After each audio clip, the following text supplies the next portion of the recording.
Welcome to my review of Toy Story 4. I'm Johnny Massacre, and brace yourself for some big time bullshit. Let's just take it from the top, right? I saw this movie because my girlfriend wanted to see it. I took one for the team. She fucking loves it. She fucking loves it. So I didn't want to go because I thought this is going to be some social justice bullshit. And I was right. Toy Story 4 is the metaphorical AIDS of the social justice infection. So let's get down to business. I only seen the first Toy Story. I haven't seen 2 and 3. Apparently 2 is great. Anyways, so Toy Story 4. What is the fucking story of Toy Story 4? Right, so Woody, the main character, and the rest of the toys get fobbed off by Andy, I believe, who's the main character, who doesn't want the toys anymore, and they get passed down to another family. So this is quite a good premise, I guess. This shit really happens, right? When people have babies, their friends give them the toys that their children used to have. Kids don't give a fuck, right? When you're like 2, 3 years old, you're not going to say, Mom, I want something better than that. You just kind of take what you're given and play with it. So that's the premise. The weird thing is, these toys are apparently all from the 50s.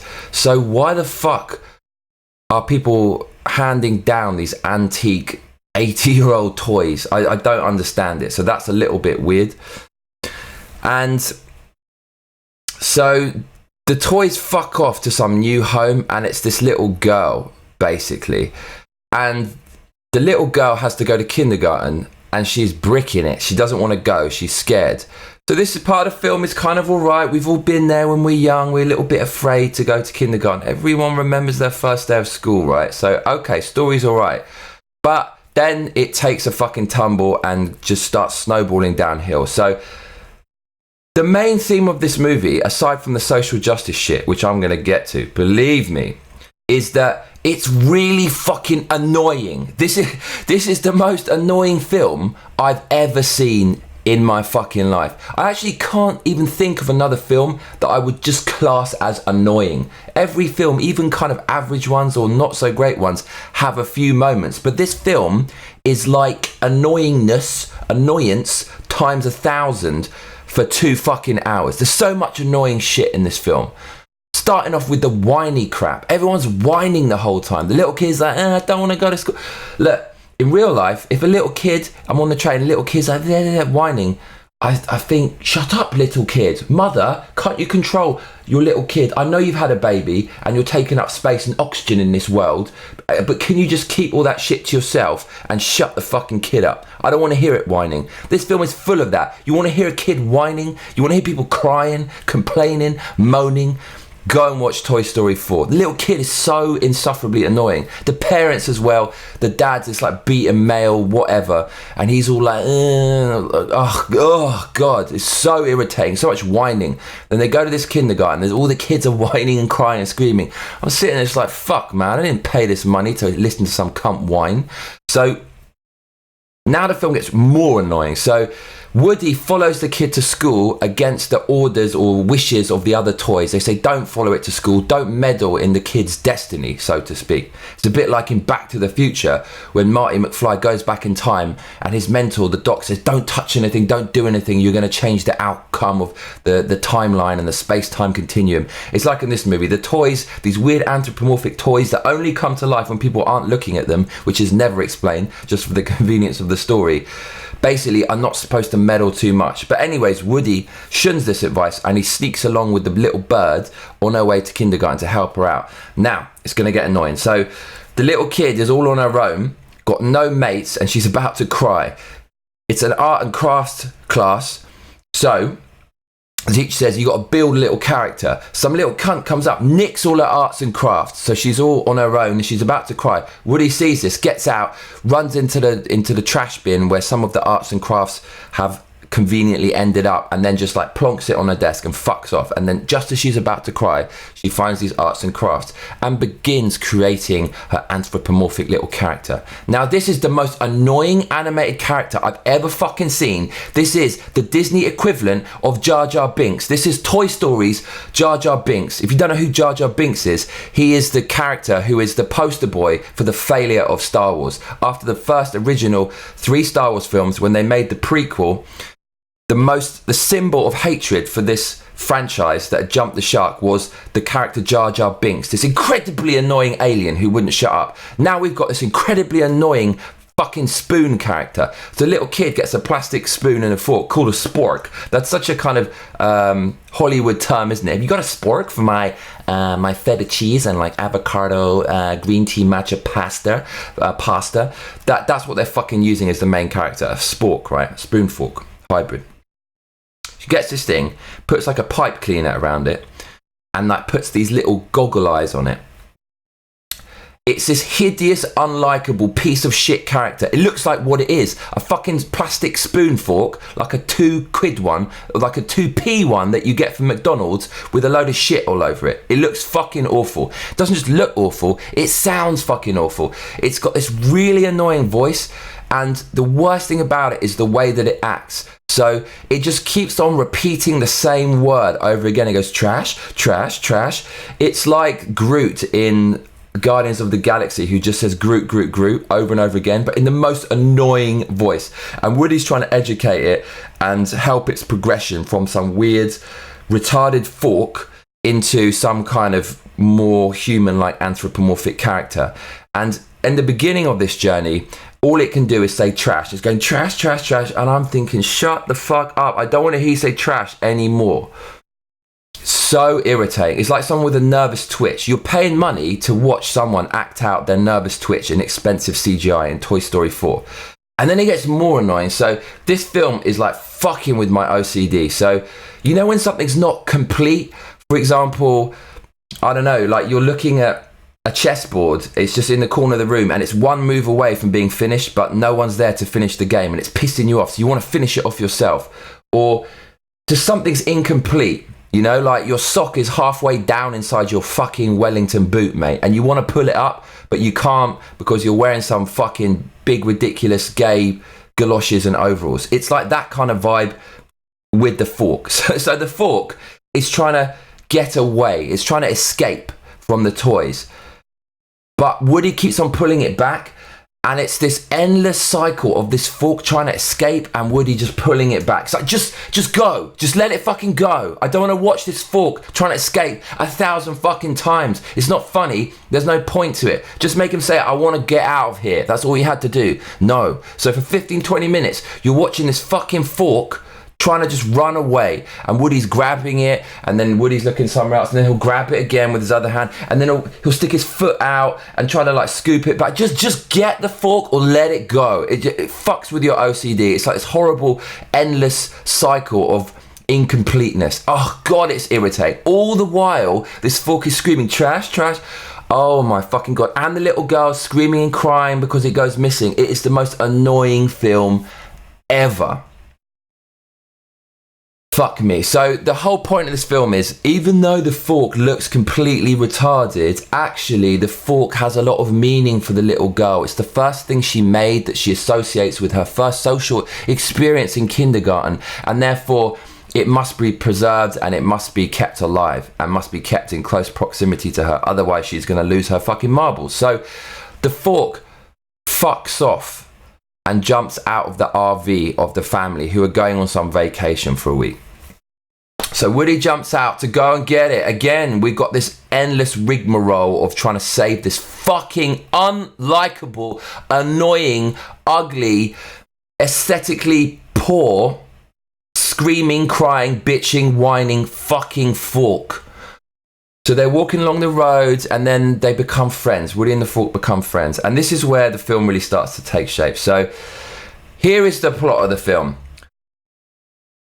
At the beginning, before this happens, Bo Peep, the bird, Woody's biatch, leaves the toys. It's time for her to go. For some fucking reason, I don't care. We just need it for the story. So she's gone. Now Woody's like going along with the fork to go back to the RV to return it to the little annoying girl and the annoying family. They walk past an antique toy store, and in the window, Woody sees some shit that's related to Bo Peep, and he thinks, fuck, maybe Bo Peep's in here. So this is a story. Woody goes into this store to find Bo Peep, and the fork gets kidnapped by some horrific motherfuckers, and then they have to get the fork back and return it to the RV. That's the whole plot. On paper, that sounds quite simple, But there's all this other crap in the film that just covers over that simplicity and makes the film a bit of a fucking mess. So in this toy store, this antique toy store, there's this creepy ass looking antique doll who wants Woody's voice box because she doesn't have one, so she can get a kid of her own and she can have a kid to own her. And she has all these minions that are those creepy, like, ventriloquist dummies. And they're actually, to the film's credit, they're fucking terrifying. The film acknowledges it. There's a few self-knowing jokes where they acknowledge how terrifying these dolls are. And before you see the minions' faces who protect this supervillain doll, like, bitch, you just see it pushing this trolley and its legs are all crooked and broken. It reminds me a little bit, there's shades of that classic Stephen King novel adaptation, Misery. If you haven't seen that movie, go see it. Fucking incredible. With these creepy broken legs and stuff. So that's in it. Now, the Fork gets kidnapped. And then I think Woody fucks off somewhere, basically. He fucks off somewhere. He has to escape. And he goes into this fairground and he finds Bo Peep. And this is where the social justice starts coming into the fucking film. So Bo Peep, who, as far as I know, in the other films, has just been your typical kind of feminine hero, lovable hero. She's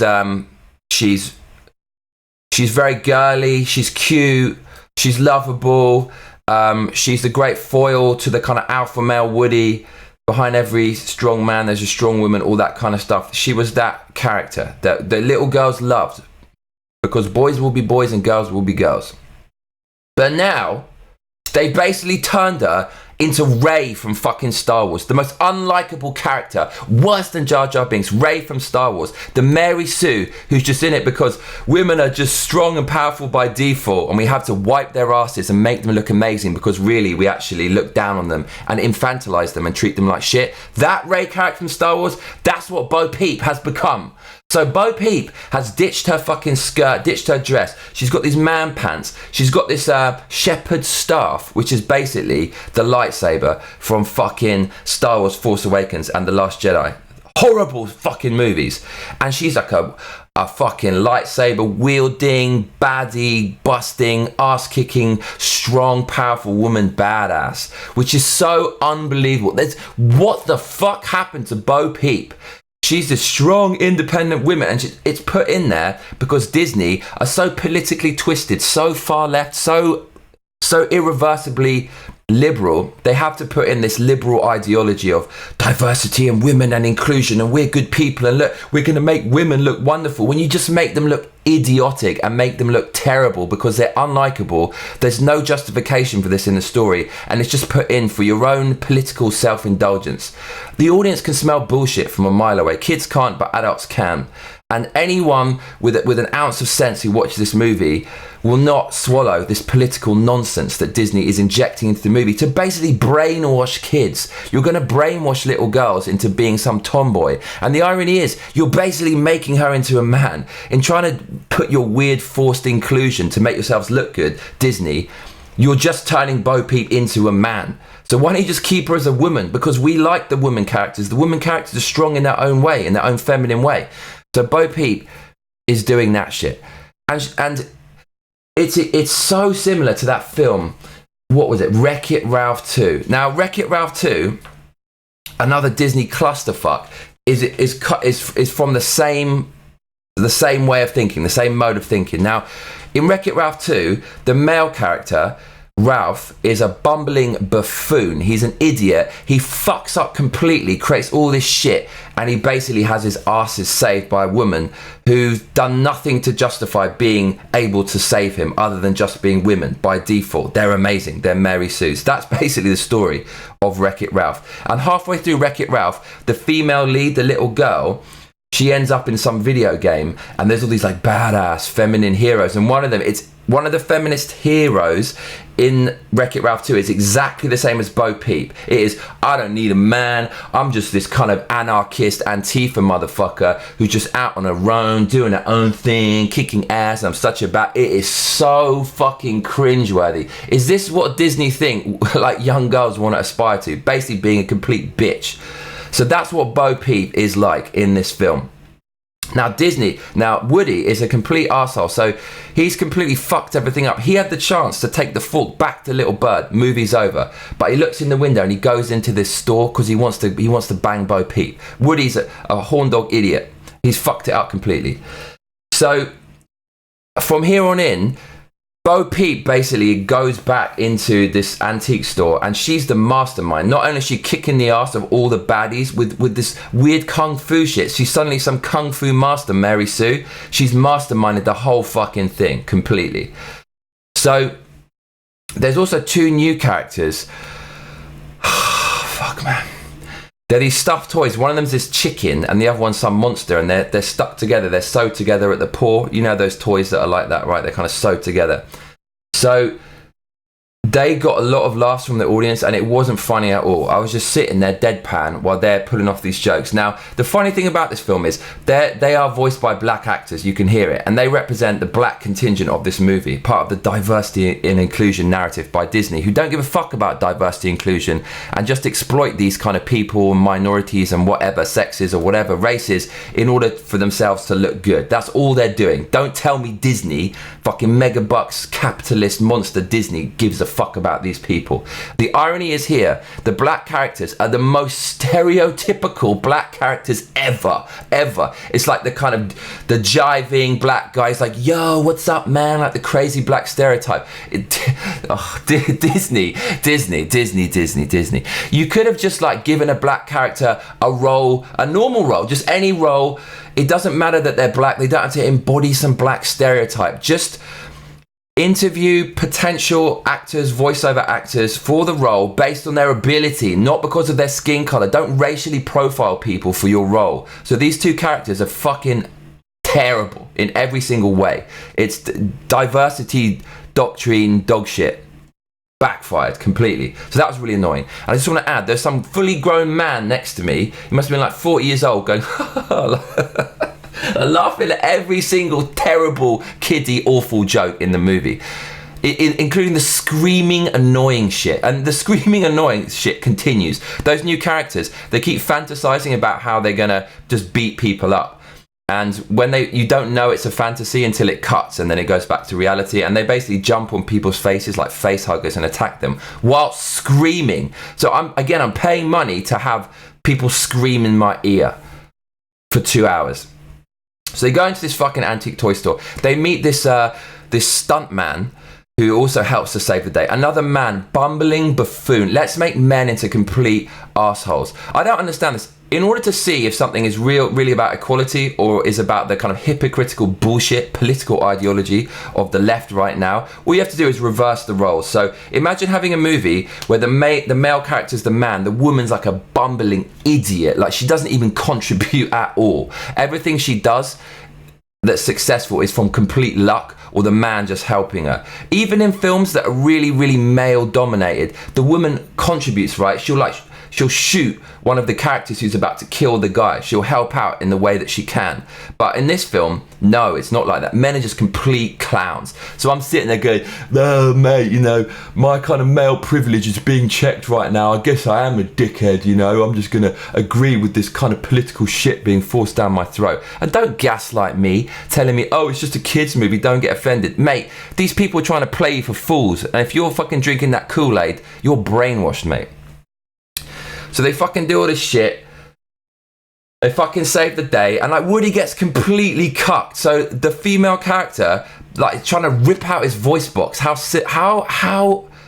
symbolic is that? Like, the female character is going to silence the male by like surgically removing his voice box, and in the end, he just cucks and gives it to her. All she's done is bully the fuck out of him the whole movie, and he just gives up his voice box like a pussy. What the fuck? What the actual fuck?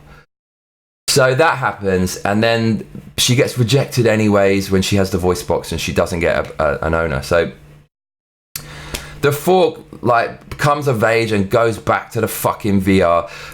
All the way through this, It's been going on for a long time. The family has been stalled in the RV, so they can't take off, and they have to wait for the characters to resolve this shit. So all of that's ridiculous. In order to get the family not to drive off because the little girl's lost her shitty plastic toy, and get them to stay in the same spot for 24 hours while Woody and fucking Bo Sue do all this bullshit, they have to kind of create these ridiculous devices in the story to get them to stay put. I can't even remember what happens, but it ends up with loads of police chasing their RV. I think the toys step on the gas and get the police to chase them, and then the police like hold them in temporary custody or something, and then eventually let them go, by which time all the toys will come back and then they can finish the story. Fucking nonsense.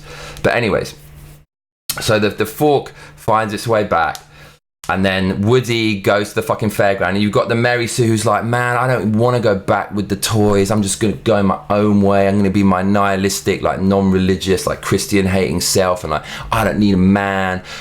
Girls, you don't need kids, or, you know, just be yourself. And you're the, you know, all that kind of political nonsense going on.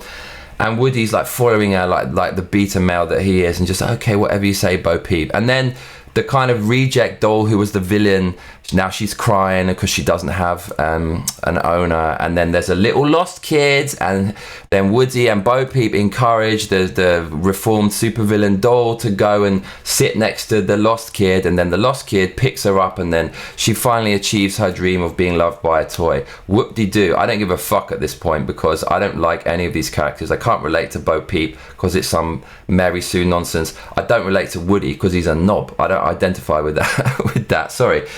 And the four characters fucking annoying, and there's loads of 1950s toys who wouldn't be owned or loved by anyone anyways. What the fuck are they all doing here? This movie's jumped the shark. You're desperate for excuses to keep the series going, but there's no reason to keep it going other than this. Mwah, the money. What a waste of time this movie is.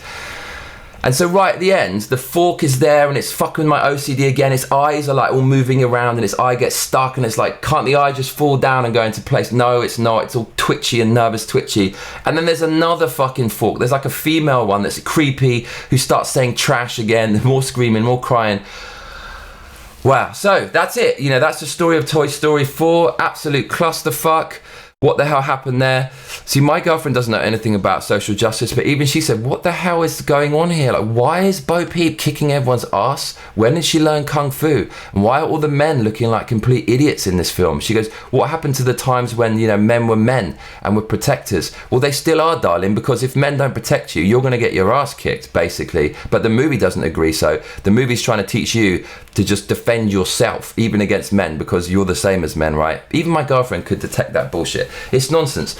You know, in Wreck-It Ralph 2, which I previously mentioned, they retconned the entire Disney franchise. They got every princess that was ever in Disney. The princesses which made Disney into the commercial juggernaut that they are through their amazing classically reimagined stories, and they retconned them and made them say, I don't want to be a regular princess anymore. I'm done with this. I'm going to save the bumbling male's ass. That's what happens in Wreck-It Ralph 2, and that kind of ideology and mode of thought is in this movie as well. It's fucking awful. It's embarrassing. It's embarrassing. Like, keep politics out of movies. Politics and art don't mix. Politics and sport don't mix. Just stop putting it in the movies. Most people are regular, good, morally sound people. Let's be honest. Most people in the kind of modern society, in like the modern, you know, first world cities, we don't need this kind of spoon feeding shit, and our kids don't need it either. You don't want to brainwash kids with this nonsense. So Toy Story 4, social justice, woke-tastic. Not, you know, as that aside, the film was a desperate excuse to keep the legacy going, and to add insult to injury, and in the mode of thought of current wokeness, at the end of the movie, because Woody leaves the fucking toy nest, the toy brotherhood, and fucks off to follow this bitch, he gives his sheriff badge to who? The girl, the younger girl in the movie, who's literally done nothing in this movie at all. She literally does nothing. She has basically no lines at all. He gives the sheriff badge to her. And this is the problem with this whole diversity inclusion stuff. It's a kind of basically racist prejudice policy. People are given things because of their skin color, because of their sex, not because of their ability. If you do that, you're going to bring the standard down. If you're going to give the sheriff badge to someone, it has to be someone who's worthy of the badge. They have to earn it, for fuck's sake. Otherwise, you're going to get a load of cunts running the scene. So that says it all about the movie. He just hands the badge down because she's a woman.